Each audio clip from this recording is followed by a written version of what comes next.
સુરતમાં ગુરુવાર અને શ્રાવણ માસના પહેલા જ દિવસે કરુણાંતિકા સર્જાઈ હતી.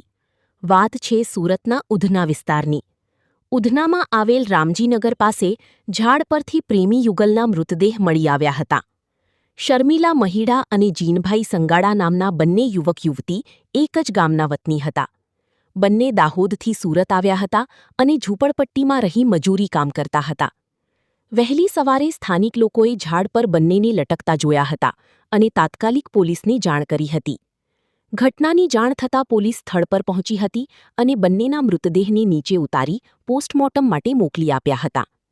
હાલ બંનેએ કયા કારણોસર આ પગલું ભર્યું તે અંગે પોલીસે તપાસ હાથ ધરી છે.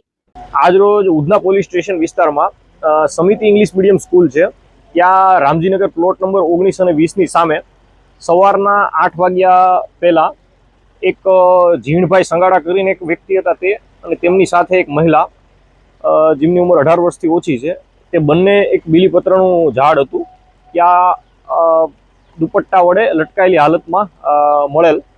ત્યારબાદ પોલીસે આ અંગે અકસ્માત મોત નોંધેલ છે અને FSL અધિકારીની હાજરીમાં મોતનું કારણ જાણવા માટેની તપાસ ચાલુ છે.